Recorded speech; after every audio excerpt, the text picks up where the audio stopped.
하나님 말씀은 요한계시록 21장 1절로 3절입니다. 또 내가 새 하늘과 새 땅을 보니 처음 하늘과 처음 땅이 없어졌고 그 바다도 다시 있지 않더라. 또 내가 보매 그 거룩한 성 새 예루살렘이 그 하나님께로부터 그 하늘에서 내려오니 그 준비한 것이 신부가 남편을 위하여 단장한 것 같더라. 또 내가 들으니 그 보좌에서 큰 음성이 나서 이르되 보라, 그 하나님의 그 장막이 그 사람들과 함께 있음에 그 하나님이 그들과 함께 계시리니 그들은 그 하나님의 백성들이 되고 그 하나님은 친히 그들과 함께 계셔서. 성경 66권의 만능 열쇠 요한계시록 원전 강해. 오늘은 21장 첫 번째 시간 21장 1절로 3절까지 말씀을 가지고 천국도 천년왕국도 아닌 새 하늘과 새 땅의 정체라는 제목으로 말씀을 나누겠습니다. 성경 창세기에 보면 처음 하늘과 처음 땅이 나오는데요.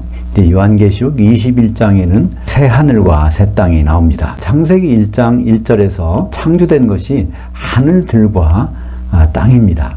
우리는 보통 하늘과 하늘들이 구분이 안 되도록 성경이 되어 있기 때문에 하늘과 하늘들이 생소할 수 있는데 예수님도 그렇고 성경도 그렇고 항상 하늘과 하늘들은 구분되고 있습니다. 그러니까 하늘과 하늘들이 다른 장소이기 때문에 그렇습니다. 원래 하나님이 이 우주 만물을 창조하시기 전에 하나님은 단수의 하늘에 계셨습니다. 근데 무한한 태초에 하나님은 하늘들과 땅을 창조하셨습니다. 창세기 1장 1절에 보면 이걸 원전에 가깝게 읽어보면 이렇습니다.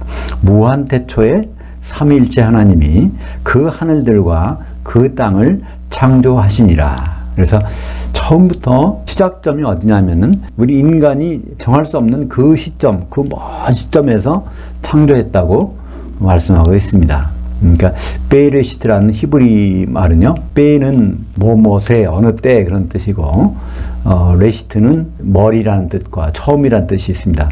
그 처음에 그런데 그 시점이 지정되지 않아서 베레시트라고 되어 있습니다. 원래 그 시점이 지정될 수 있다면 베하레시트, 하라는 히브리어 정관사를 붙여서 그렇게 되어 있어야 되는데 성경은 베레시트로 시작합니다. 그러니까 무한한 태초에 하나님이 삼위의 하나님이 일체가 되셔서 하늘들과 땅을 창조하시니라. 왜냐하면 주어는 복수고 동사는 단수이기 때문에 복수인 주어가 단수인 동사를 받으려면은 삼위일체라는 말이 없으면 번역이 될 수가 없습니다. 그러니까 삼위일체의 하나님이 창조하셨다. 무엇을? 그 하늘들과 그 땅을. 그러니까 하늘들이 쌍수입니다. 보이는 하늘과 보이지 않는 하늘, 영계의 하늘과 물리계 하늘, 이것이 겹쳐져 있는 상태로 이렇게 창조된 것이죠. 그리고 이제 얼마 지나서 또 땅을 창조하셨습니다. 일반적으로 사람들이 하늘들, 새 하늘들을 인정하는데 되게 그걸 층이라고 생각합니다. 스카이는 첫째 하늘이고 또 스페이스, 우주는 둘째 하늘이고 그 다음에 그 너머에 하나님의 하늘이 셋째 하늘이 있다고 이렇게 설명을 하는데 그건 그렇지 않습니다. 첫째 하늘과 둘째 하늘은 층층 있는 것이 아니라 이렇게 혼재되어 있는 것이죠. 바로 이 공간이 하늘들인데 여기는 영계의 하늘과 물리계의 하늘, 보이는 하늘과 보이지 않는 하늘이 이렇게 공존하고 있는 것이죠. 그러면 하나님이 처음 창조하실 때 그때의 모습은 어땠을까요? 우리가 창세기 1장 2절을 보면 땅이 혼돈하고 공허하게 됐다 그러니까 시작부터 땅이 혼돈하고 공허한 것처럼 돼 있는데 사실은 그렇지 않습니다. 이사야서 45장 18절을 보면 땅은 혼돈하지 않게 창조했는데 하나님께서 사람이 거주할 수 있는 그런 상태로 창조했다고 말씀하셨습니다. 그렇다면 1장 2절의 상태는 어떤 일이 있었다는 거고 성경에서 혼돈하고 공허하다는 것은 하나님의 심판이 지나가는 흔적입니다. 예레미야서 4장 23절에 보면 예루살렘 땅을 심판하게 되면 그 자리는 사람들이 살 수 없는 혼돈하고 공허한 상태라고 하나님께서는 말씀하고 계신 것입니다. 그러니까 천지 창조할 때 천사들이 있었는데 욥기서 38장 7절에 보면 아들들, 새벽별들, 그게 다 천사죠. 그들이 기뻐 노래하고 있었다고 말씀하고 있는데 그것이 인간이 있기 전부터 그 존재가 있었는데 그들이 타락한 것을 볼 수 있죠. 이사야서 14장 12절부터 13절, 에스겔서 28장 14절 이하에 보면 사탄이 자기 위치를 지키지 않냐고 하나님과 같이 높이 되려고 하다가 교만해서 타락한 현장을 우리에게 보여주고 있습니다. 그래서 유다서 1장 6절에 보면 하나님이 범죄한 천사들을 용서하지 아니하시고 영원한 결박으로 흑암에 가두셨다고 말씀하고 있는데 그 상태가 창세기 1장 2절이죠. 그런데 그 상태로 계속 두시는 것이 아니라 창세기 1장 3절에 보면 첫째 날 빛이 있으라, 둘째 날 궁창 위의 물과 궁창 아래의 물로 나누고, 셋째 날 식물이 나오게 하고, 넷째 날 해, 달, 별을 제 위치에 맞춰놓고, 다섯째 날 바다의 물고기와 공중의 새를 새로 창조하셔놓고, 여섯째 날 땅 보고 짐승들 내놓으라 그러니까 그 땅에서 짐승들이 나오고, 그래서 사람이 살 수 있는 환경이 만들어지니까 그게 원래 창세기 1장 1절의 상태죠. 이사야서 45장 18절에 의하면 사람이 거주하도록 처음에 창조하셨는데 그것이 마귀를 심판하는 과정에서 땅이 혼돈하고 공허하게 된 그런 것이 바로 6일 동안 하나님은 복구하셨습니다. 6일 동안의 창조가 절대로 아닙니다. 왜냐하면 출애굽기 20장 11절에 보면 하나님이 엿새 동안 바다와 하늘과 땅 것을 만드셨다고. 히브리 말로는 만드는 것을 아싸라고 합니다. 창조는 빠라. 그러니까 6일 동안 하신 일은 천지의 빠라가 아니라 천지의 아싸입니다. 그래서 사람이 창조되고 그날에 우리 조상 아담이 나오게 된 것이죠. 인간과 우리 조상 아담의 차이점이 무엇일까요? 그것은 영이 있느냐 없느냐. 하나님의 모양인 영이 있는 것이 우리 아담이고, 영이 없는 하나님의 형상대로 창조된 것이 최초의 인간이었습니다. 물론 노아 홍수에 그들은 다 멸절돼서 지금은 모든 사람이 다 영이 있습니다. 다만 죽어 있는 상태이기 때문에 우리가 그걸 영이 살아나는 것을 거듭나야 된다고 그러죠. 그래서 거듭나야 하나님과의 소통이 해결되는 것입니다. 창세기에 보면 하나님께서 왜 천지를 창조하시고 일을 하시는지 뜻을 알 수 있는 구절이 있습니다. 하나님의 의지를 강력히 표현한 구절이 창세기 2장 24절에 있는 것이죠. 이러므로 남자가 부모를 떠나 그의 아내와 합해서 둘이 한 육체를 이룰지니라. 그렇게 하도록 내가 반드시 만들고야 말리라. 그런 문장의 형태가 되어 있는 것이죠. 근데 그게 이제 로마서 5장 14절을 보면 아담은 오실 자의 모형이니라. 그러니까 예수 그리스도께서 재림하시는데 그 모형이 아담이라는 것입니다. 근데 에덴 동산에서 그 아담이 어떤 상태였죠?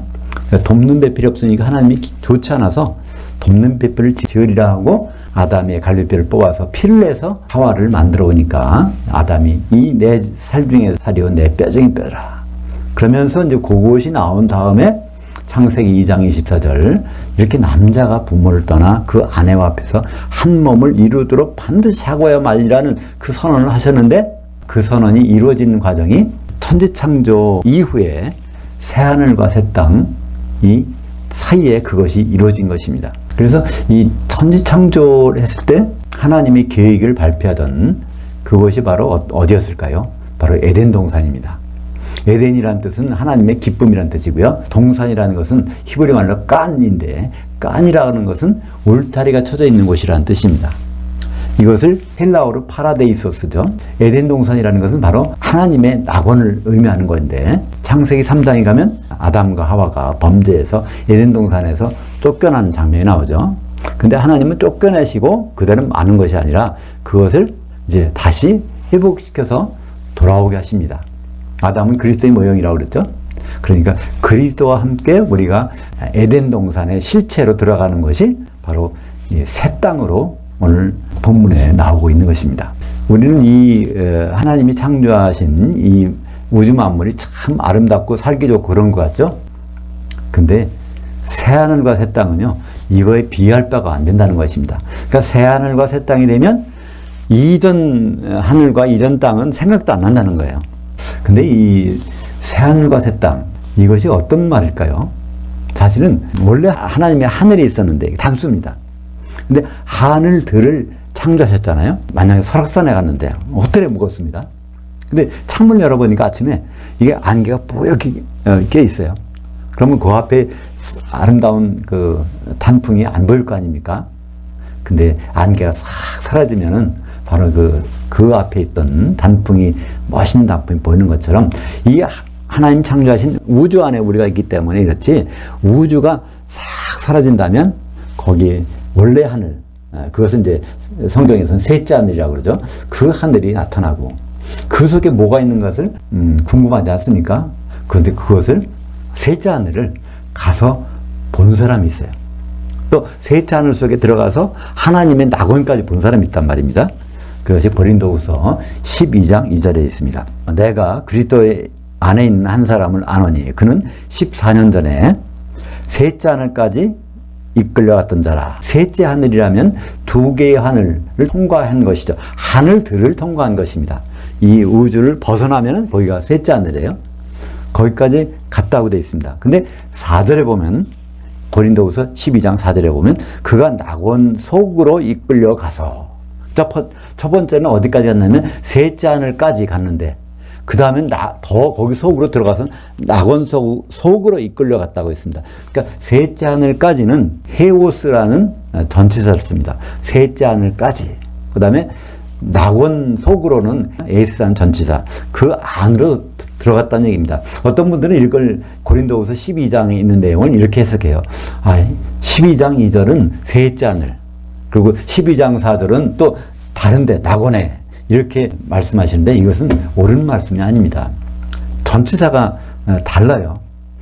첫째 셋째 하늘까지 가서 그 다음에 그 속으로 들어가서 이 전치사가 완전 다른 전치사를 쓴 것입니다. 성경에는 낙원이란 말이 한 번 더 나오지 않습니까? 누가복음 23장 43절에 보면 예수님 옆에 있던 강도 중에 하나가 예수님 보고 주님 당신 나라가 임할 때 나를 좀 기억해 주세요. 그렇게 말합니다.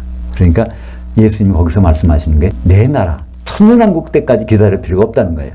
오늘 내가 나와 함께 낙원에 있으리라 말씀 줍니다. 그 낙원 파라데이소스 단어 똑같습니다. 파라데이소스 영어로 하면 파라다이스죠. 근데 그 낙원은 그리스도 안에서 죽은 사람이 이제 부활할 때까지 대기하는 장소입니다. 거기.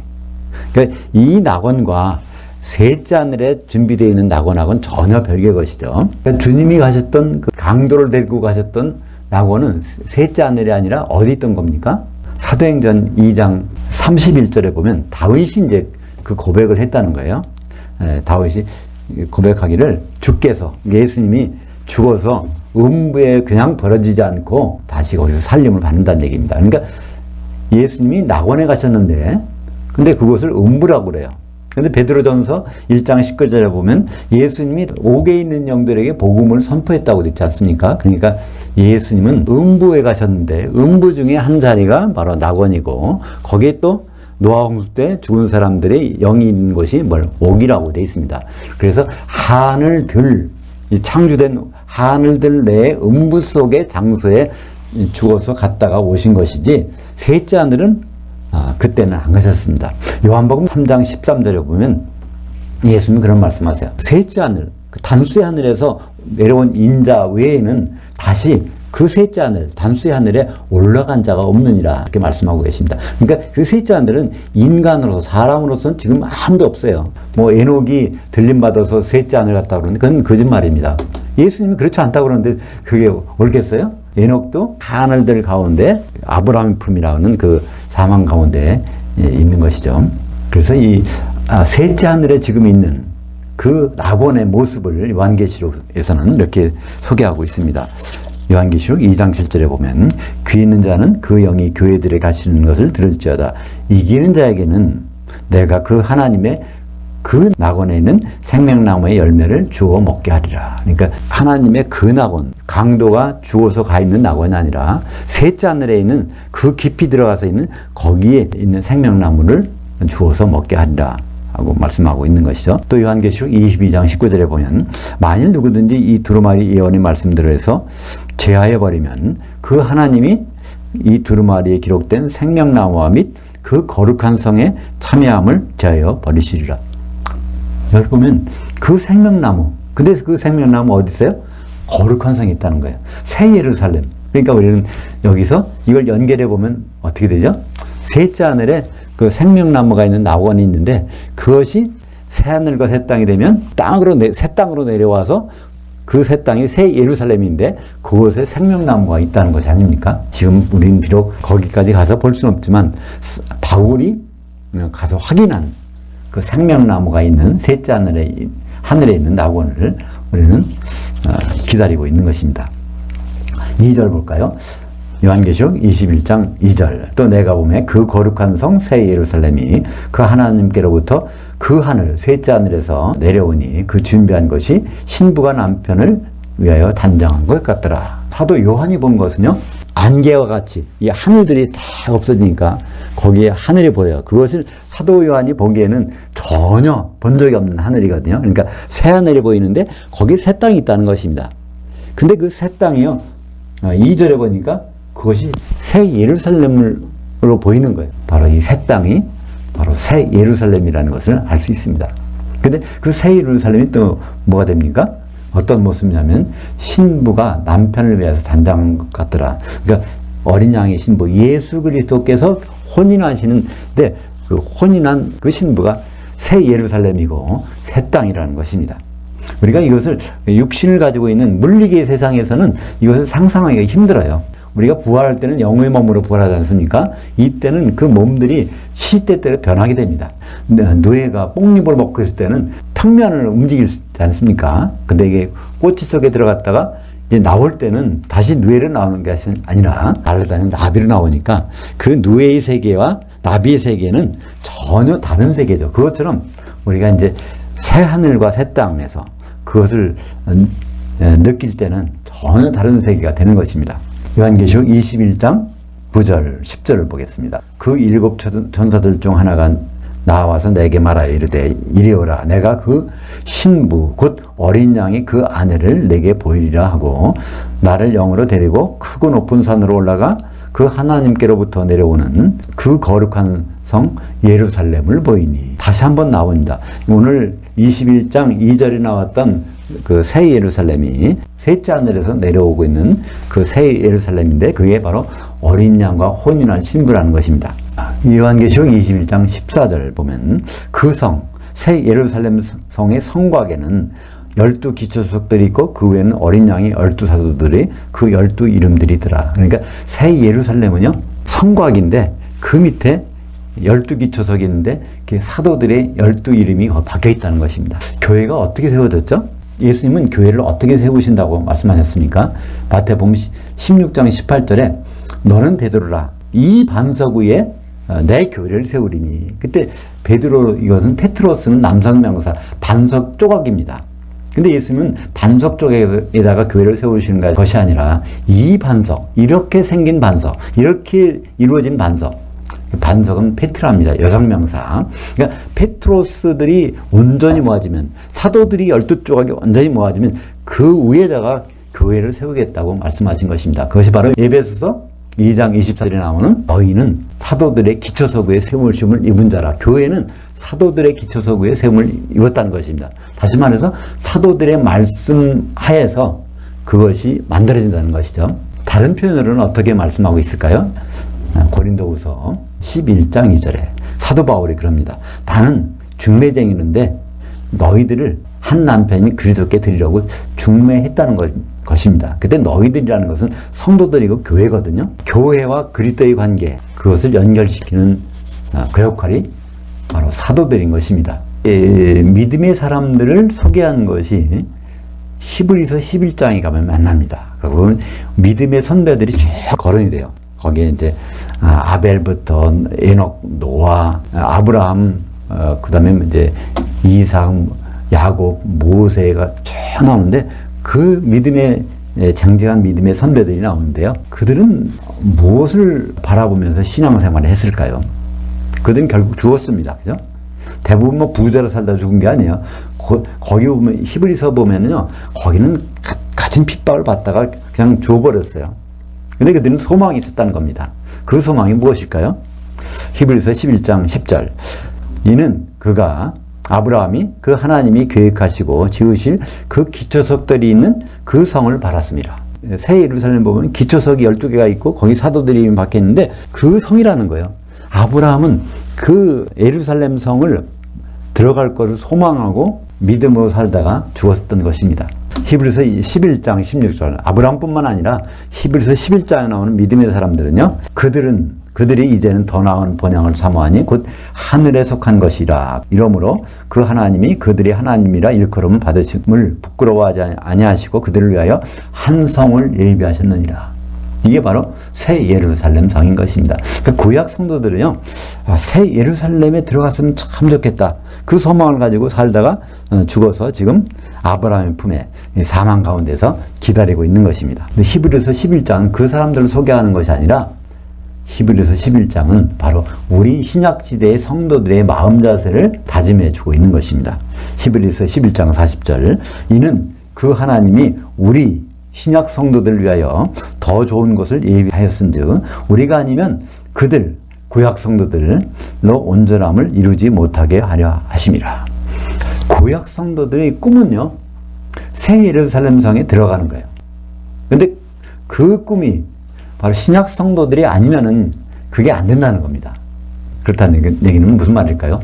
그 새 예루살렘 성은 바로 우리 신약 성도들이 이뤄놓는 성인 것입니다. 그러니까 어린 양의 신부가 바로 새 예루살렘 성이니까 우리가 어린 양의 신부가 되면 구약 성도들은 그 성 안으로 들어올 수가 있게 된다는 것입니다. 그러니까 우리는 구약 성도들의 믿음을 살펴볼 필요는 있지만은 그걸 본받는 게 절대로 아닙니다. 나는 아브라함 같은 믿음을 가져야지. 이게 아닙니다. 우리에게는 다른 믿음이 있어요. 바로 예수 그리스도의 믿음을 가지고 우리가 살게 될 때 어린 양의 신부가 될 수 있는 것입니다. 그래서 이 처음 하늘과 처음 땅을 창조하실 때 무슨 말씀을 하셨다고 그랬죠?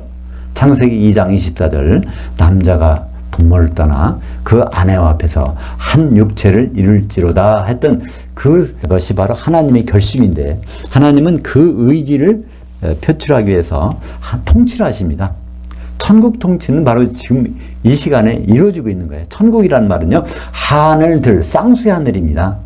셋째 하늘에서 있는 게 아니에요. 쌍수의 하늘에서 하나님이 통치하시는데, 그것이 이루어졌을 때 하나님은 어떻게 말씀하실까요? 통치하셨도다. 그 외침이 나오게 되는 것입니다. 그것이 요한계시록 19장 6절 하반절부터 7절까지 또 8절까지 읽어보겠습니다. 할렐루야, 우리 주 하나님 전능하시니가 통치하셨도다. 이것을 현재로 번역해 놓은 것이 우리 성경은 현재로 번역했어요.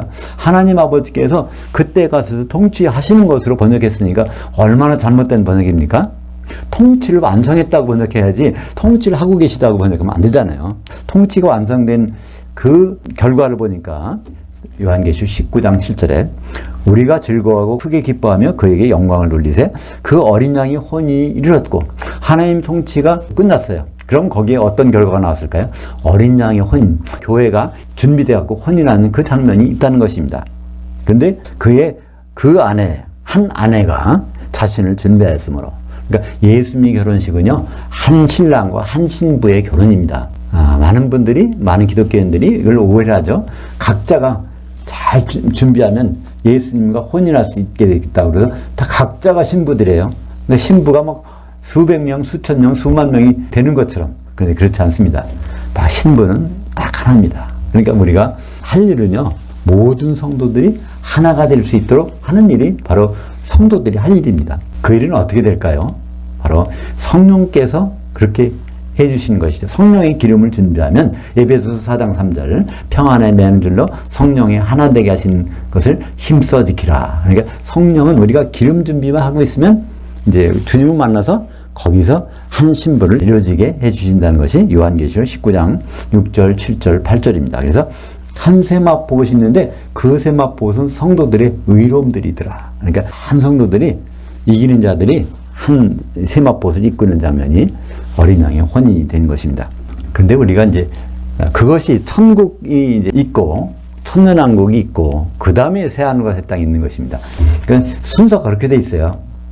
요한계시록 11장 15절에 보면 이 세상 나라가 그리스도의 나라가 되어서 그분께서 통치하신다고 되어 있습니다. 세상 나라는요, 어떤 나라일까요? 그게 바로 천국입니다. 마태복음 13장 37절부터 39절까지 보면 예수님이 씨 뿌리는 비유를 설명할 때 씨는 어디다 뿌렸습니까? 그 세상에, 세상 밭에다 뿌렸다는 거예요. 거기에 누가 있습니까? 마귀가 있다는 거예요. 또 좋은 씨만 있는 것이 아니라 하나님의 아들들만 있는 것이 아니라 가라지도 있다는 것입니다. 그것이 같이 추수 때까지 같이 자라는 것이 천국에서 일어나는 일이라는 것입니다. 그러니까 지금 여기가 천국이지 천국은 죽어서 가는 나라가 아닙니다. 천국의 그냥 문자적인 뜻은요, 하늘들에 있는 하나님의 통치 영역이라는 뜻입니다. 단수의 하늘이 아닙니다. 그러니까 이 천국에서 뭐가 이루어지면, 그 추수가 이루어지면 바로 어린 양이 혼인이 이루어지고 그 다음에 있는 나라가 천년왕국이죠. 그리스도께서 천년 동안 통치하신 천년왕국. 이 천년왕국이 끝나면 바로 새하늘과 새 땅이 나오는 것이죠. 그러니까 우리는 이 세상을 천국과 천년왕국과 그 위에 있을 새하늘과 새 땅, 이렇게 세 부분으로 구분할 수 있는 것입니다. 그래서 천년 동안 성도들은 어디서 있을까요? 이 땅에는 사방 백성이 있습니다. 그죠? 천년 동안 이제 왕노릇 할 때 사방 백성이 있는데, 성도들은요, 공중에 있어요. 예수님도 어디 있을까요? 공중에. 데살로니가전서 4장 16절 17절에 보면 주께서 호령과 천사장의 음성과 하나님의 나팔로 셋째 하늘로부터 강림하실 때 그리스도 안에서 죽은 자들, 기독교인들을 부활하고, 그때까지 살아있던 기독교인들은 영의 몸으로 갈아입고 어디서? 공중에서 주님을 만난다고 되어 있습니다. 그래서 그리하여 주와 항상 함께 있으리라. 그래서 예수님도 지상에 안 내려오세요. 우리도 공중에 다 올라가기 휴거돼 있고, 근데 거기에서 천년 동안 통치하는 겁니다. 물론 이제 거기서 기름이 준비되지 않은 성도들은 지옥에 떨어져서 천년 동안 지옥에 있는 것이지만, 그래서 성도들은 이제 한번 공중에 올라가면 이기는 자는 내려오는 법이 없어요. 성도들이 있는 것이 바로 거기에 성이 있습니다. 그것이 완성되면 새 예루살렘인데, 새 예루살렘으로 완성되기 전에 성도들의 그 진이 있는 겁니다. 요한계시록 20장 7절, 8절, 9절 읽어보면 바로 성도들이 어디 있는지를 알 수 있게 됩니다. 천년이 참에, 천년왕국이 딱 지난 다음에 그 사탄이 그 옥에서 놓여 나와서 땅의 사방 백성, 지면에 있는 백성들을 곧 곡과 마곡을 미혹하고 모아 싸움을 붙이리니 그 수가 바다 모래 같음이라. 그들이 지면 위로 올라가서, 지면에서 공중으로 올라가야 거기서 성도들을 포위한다는 거예요. 성도들이 공중에 있으니까, 그죠? 그래서 포위하고 있다가 셋째 하늘에서 불이 내려와서 그들은 다 죽고 백보자 심판이 열려지는 것입니다. 3절, 오늘 말씀 요한계시록 21장 3절. 내가 들으니 그 보좌에서 음성이 나서 이르되 보라. 이건 어떤 보좌일까요, 지금? 요한계시록 20장과 21장은 이게 연결되는 장입니다. 20장 11절부터는요, 그게 백보자 심판이잖아요. 그 11절부터 12, 13, 14, 15에서 20장 15절에서 20장이 끝나요. 근데 사실은 이게 연결되는 것입니다. 그 백보자 심판에서 심판하시는 그 예수님, 심판하셨는데 그 보좌가 이제 요한계시록 21장 3절에 나옵니다. 정관사가 붙었어요. 그 보좌. 그러니까 백보자 심판에서 대해서 심판하시는 심판의 보좌. 그 보좌에서 큰 음성이 나서 이르되 보라, 그 하나님의 장막이 그 사람들과 함께 있으며. 지금 여기는 뭐가 있었죠? 새 땅이 있었고, 새 땅을 새 예루살렘이라고 부르는데, 그 새 예루살렘은 또 뭐라고 불러요? 하나님의 장막이라고 부르는 것입니다. 하나님의 장막이 그 사람들과 함께 있으며, 여기 그 사람들 누굴까요? 바로 좀 전에 무슨 일이 일어났죠? 백보자 심판에 있어서 바다에서, 지옥에서 기독교인들이 일어나고, 또 사망에서, 아브라함 품에서 구약 성도들이 일어나고, 또 음부에서 불신자들이 나오고, 그러니까 세 가운데서 나오는 사람들이 백보자 심판대에서, 그러니까 지구상에 태어났던 모든 사람들이 이제 영의 몸을 입고 부활해서 심판받으러 올라오는 장면이 바로 백보자 심판대 장면인데, 사망과 음부와 그 바다에서 나오는 사람들이 있습니다. 근데 거기에서 생명책에 이름 없는 사람들은 다 불못에 던져져요. 불못에 안 던져진 사람들, 생명책에 이름이 있는 사람들이 여기서 요한계시록 21장 3절에 그 사람들입니다. 그 사람들과 함께 있으면, 그러니까 그 사람들이 지금 어디 있다는 얘기예요? 하나님의 장막, 새 예루살렘, 그 입구에서 있다는 얘기입니다. 그 하나님이 그들과 함께 계시리니 그들은 그 하나님의 백성들이 되고, 그 하나님이 친히 그들과 함께 계셔서 모든 심판이 끝나고 이제 그들은 하나님 백성으로 나오고 있는 것입니다. 그러니까 21장 7절에 보면 거기는 하나님의 아들이 나와요. 하나님의 아들은 무슨 뜻일까요? 그게 상속자라는 얘기입니다. 이게 이기는 자들이에요. 근데 하나님의 아들이 있는가 하면 하나님 백성이 있습니다. 이 회사에 가면요, 회사에 직원들이 있어요. 그렇지만 그 회사엔 또 누가 있을까요? 회장의 아들이나 그런 사람들은 또 거기 회사에 있을 수 있습니다. 그 차이점은요, 뭘까요? 오너한테 상속받는 사람들은 그 아들이고, 오너에게 월급 받는 사람들은 그 사원인 것입니다. 바로 이 새하늘과 새 땅에서도요, 하나님 백성들은 불못 안 가고 새 예루살렘에 들어오는 사람, 그리고 하나님의 아들은, 이기는 자는 새 예루살렘 성을 소유를 갖고 있는 사람들입니다. 요한계시록 20장 11절에 보면 또 내가 크고 흰 보좌와 그 위에 앉으신 이를 보니 그 땅과 그 하늘이 그 앞에서 피하여 간데 없더라. 이게 이제 20장 11절에 나왔는데 21장 1절과 똑같지 않습니까? 처음 하늘과 처음 땅이 다 없어졌다는 거예요. 뭐 할 때? 백보자 심판을 할 때. 그리고서 백보자 심판 한 다음에 여전히 처음 하늘과 처음 땅은 없어졌고 이제 새 하늘과 새 땅이 나타나는 장면이 나오는 것입니다. 그래서 21장 1절에 보면 그 바다도 다시 있지 않더라. 이 말이 무슨 말일까요? 이 바다는요, 그냥 바다가 아닙니다. 20장에서 백보자 심판대에서 그 바다가 죽은 자를 내주매 할 그 불섞인 유리 바다, 지옥입니다. 그죠? 그래서 지옥도 이제 다 없어질 필요 없다는 거예요. 그 사망도 필요 없고 음부도 필요 없고 지옥도 필요 없어. 왜냐하면 거기 더 이상 있는 사람들이 아무도 없으니까. 그래서 이 새 예루살렘 성은요, 정말 어디서 이루어질까요? 지금 새 예루살렘은 어디냐면 저 셋째 하늘에 있어요. 거기에. 근데 이것이 점점 이 새로운 모습으로 이렇게 이루어져 오고 있어요. 그래서 공중에서 이제 이것이 이제 이루어집니다. 누굴 통해서? 네. 휴거된 사람을 통해서 거기서 이기는 자들을 중심으로 그 이루어지는 것이 요한계시록 7장 13절부터 15절까지 새 예루살렘 하나님의 장막이 어떻게 이루어지는가를 세밀하게 말씀해 주고 있습니다. 그 장로들 중 하나가 응답하여 나에게 이르되 이 흰옷 입은 자들이 누구며 또 어디서 나왔느냐? 14절 하반절에 이는 큰 환란에서 나오는 자들인데 7년 환란 지나고 나오는 자들인데 그 어린 양의 피에 그 옷을 씻어 희게 하였느니라. 옷이 휘어졌다는 얘기는 무슨 뜻일까요? 흰옷을 입은 자라는 뜻입니다. 요한계시록 3장 5절에 보면 이기는 자에게는 흰옷을 입혀준다고 그랬는데 이게 바로 이들이 심판에서 이기는 자로 인정이 된 것입니다. 그러므로 그들이 그 하나님 보좌 앞에 있고 또 그의 성전에서 밤낮 그 하나님을 섬기매 보좌에 앉으시니가 그들을 위해 장막을 치시니 하나님의 장막을 그들 이기는 자 위에다가 흰옷을 입은 자에다가 친다는 거예요. 그러니까 하나님의 장막이 뭐라고 그랬죠? 그게 결국 새 예루살렘 성이 되는 거예요. 근데 새 예루살렘 성은 기둥이 있어야 될 거 아니에요? 근데 여기 장막은 이게 텐트 기둥이나 똑같은 거죠. 그래서 성전에 요한계시록 3장 12절에 보면 이기는 자들이 성전의 기둥이 되는데 이것이 하나님의 장막의 또 기둥과 같은 말인 것입니다.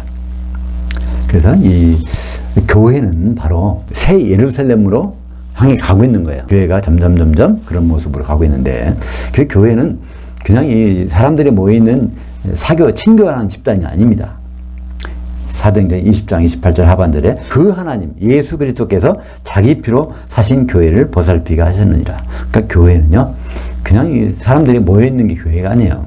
예수님 피로 사서 그분과 혼인할 대상자가 되는 것입니다. 이것이 그림이 어디 나왔죠? 에덴 동산에서 아담의 갈비뼈를 뽑아서 피를 내서 그 아내를 데리고 오는데 그 아담과 하와 혼인이 나옵니다. 그것이 바로 모형인데 그리스도와 교회에 대한 모형인데 그래서 이 교회는요 예수님의 피 아담의 갈비뼈를 뽑을 때 피가 나왔던 것처럼 예수님 십자가에서 피를 흘려서서 그것이 바로 이제 교회가 되고 교회가 한 신부가 될 때 혼인이 이루어지는 것이고 그 혼인이 되면 그게 바로 새 예루살렘, 새 땅, 또 하나님의 장막 이렇게 되는 것입니다. 요한계시록 12장 22절에 보면 그러므로 하늘들과 그 가운데 장막 질 자들은 즐거워하라. 요한계시록에서 하늘들이 한 번 나오는데 이게 12장 12절에 나옵니다. 창세기에서 1장 1절에 뭐가 나왔다고 했죠?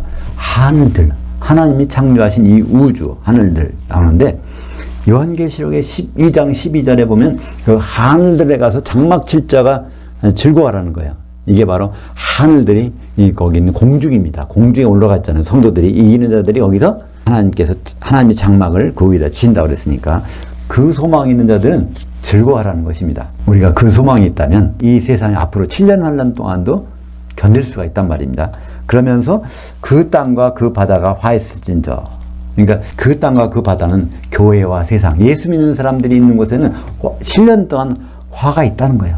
그렇지만 무엇 때문에 우리는 견딜 수 있습니까? 하늘들에 공중에 올라가서 장막 칠 자이기 때문에 우리는 그거를 감당할 수 있는 것입니다. 그래서 앞으로 우리의 신앙 현실은요, 점점 어렵게 돼 있어요.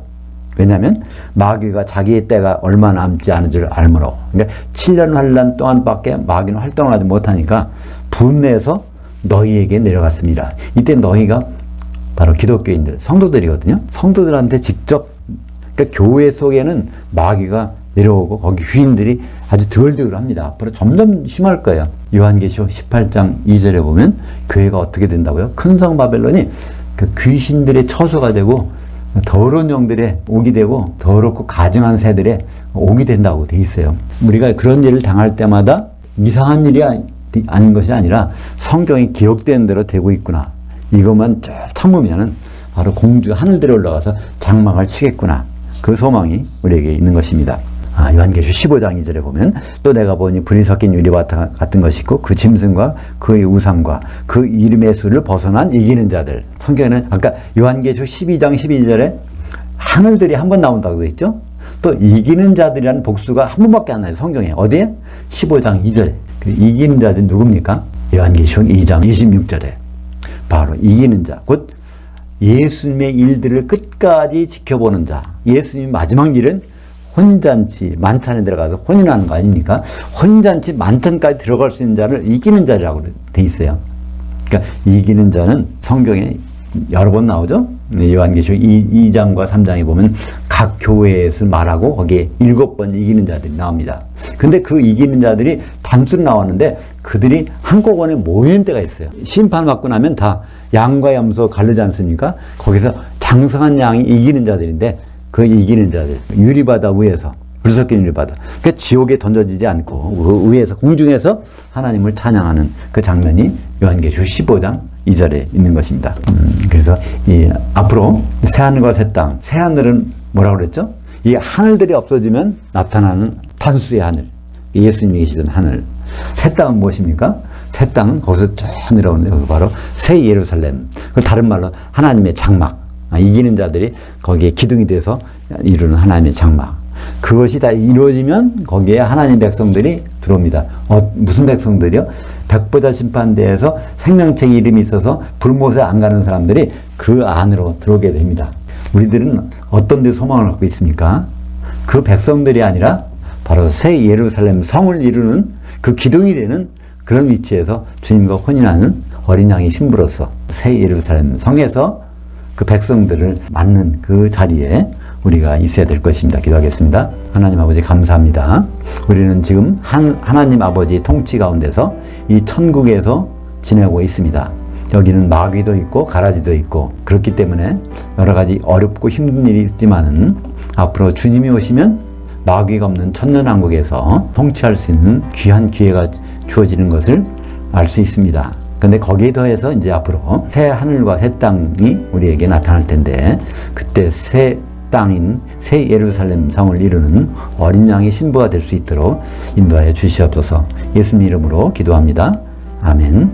하늘들에 계신 우리 아버지여, 아버지의 이름이 거룩히 여김을 받으시오며 아버지의 통치가 임하시오며 아버지의 뜻이 하늘에서 이루어진 것 같이 땅에서도 이루어지이다. 오늘날 임박한 그 떡을 주시옵고 우리가 우리에게 빚진 자들을 사하여 준 것 같이 우리의 죄를 사하여 주옵시고 우리를 시험에 들지 말게 하옵시며 다만 그 악한 자에게서 구원하시옵소서. 대개의 통치와 권능과 영광이 아버지께 영원히 싸움나이다. 아멘.